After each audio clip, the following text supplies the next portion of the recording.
What was it like going from one state of affairs to another so quickly? Shock is the only way I can describe it. Because again, we were at the movies. We had popcorn. Things were normal. We saw this movie called Problemista that came out early last year. And after, between the movie and breakfast, everything was different. This is my friend Victor. He's a teacher at South San Antonio High School. His longtime girlfriend, Haley, bakes cakes for Costco, and they've known each other a long time. I'm turning 27, and we met when I was 19, so it would be about 8. Yeah, that's crazy, right? That's a long time. I genuinely, we clicked very early, both in the dating part of it, but in the friendship part of it, we kind of just became, fast friends. I've known for a long time I wanted to spend my life with her, but marriage is such a scary... I grew up with, split up parents and all kinds of craziness, and so it's hard to think about it as this positive thing when it hasn't been for a long time, and I could sit here making excuses for hours. And then one day, everything changed. I remember it very vividly. I would say the entirety of the incident. I say incident because when I think of pregnancy, I think of 10 months of, ups and downs and in-betweens. We go out to a movie on Friday afternoon with a friend. A number of, quick issues pop up, and so we get home, and she's not feeling well, and... of course, both of our brains are well, there's potential, right? It could be that. And so, she takes a test, and that is what it is. That's what the test says.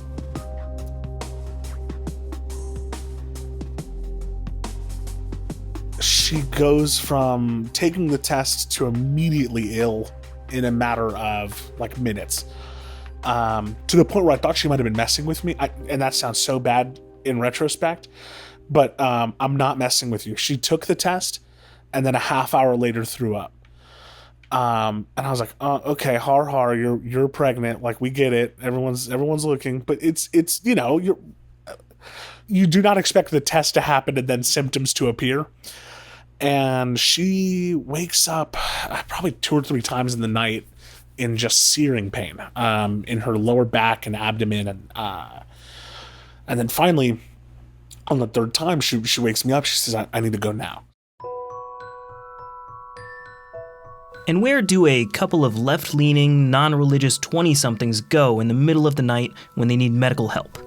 We go to a Christian pregnancy assistance, they pose as an asset for pregnant women, I believe, in an attempt to get you in the door and convince you to not get an abortion. Because we left the building with a positive pregnancy test and a plushie of a fetus.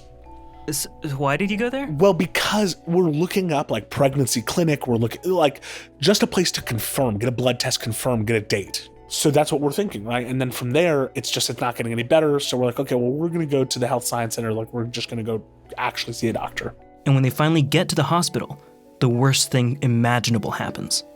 They see a doctor. Quickly. They don't move fast for anything. We're with a doctor probably within an hour and a half, 2 hours of being in the hospital, which is bad. It's a bad sign. Alarm bell 2 is the nurse coming in and doing an ultrasound and muttering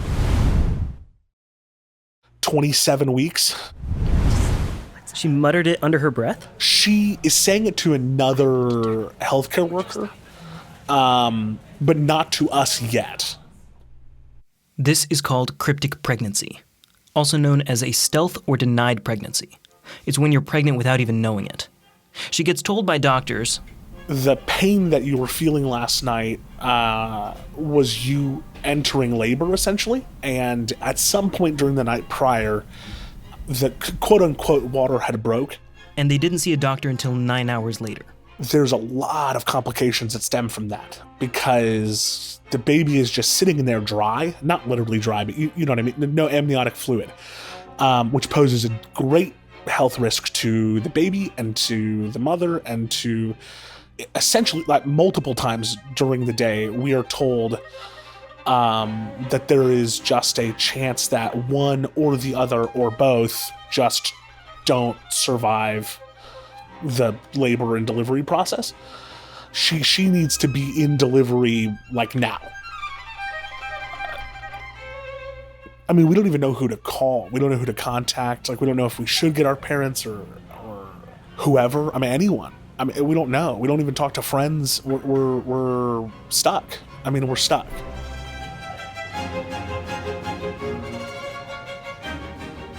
And so how is Haley doing in all of this? I mean, crazy. She's so strong. I mean, she was just I'm trying to think of a way to do it that does not sound like I'm hyping up someone after a sports game. But, I mean, she really, like, it was...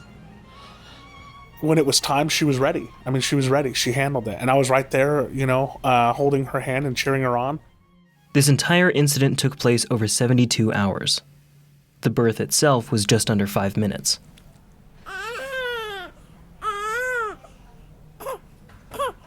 Jude was born on a Sunday. All premature babies have complications, but at 2 pounds, he did remarkably well. When did you decide to give him up for adoption? I mean, pretty much from the onset. I think both of us were in agreement that we were just not ready. We knew. I mean, we spoke with the social worker that the hospital had there, and I think both of us were under the same impression. I mean, we were just not going to be able to do this in the way that was right. And not just that we were not going to be able to do this, right? I think if you had put a gun to our heads and said, you know, raise the child or die, like, we could have. I think we could. It's not a matter of can, right? Anyone can. But it's providing the life that this child deserves. Do you know what I mean? Like, the both the material and the emotional. A year later, Haley is fully recovered, and they're able to visit Jude in his home for his first birthday. I mean, it's kind of wonderful. It was like we got to see their home and their space and his space and how much space he has, and it was crazy. It was like it made it feel even more correct. They can afford him the life that he deserves, emotionally and physically, and after that weekend, man, I'm telling you, I walked away feeling so much more certain and so much more confident and happy, and he's gonna be happy. He's gonna be able to be happy. And you know what? Propose. That is advice number 2. That would be takeaway number 2. Propose, get married, ask them out, do the thing. My life would have been a hell of a lot easier in the hospital had I already done this piece.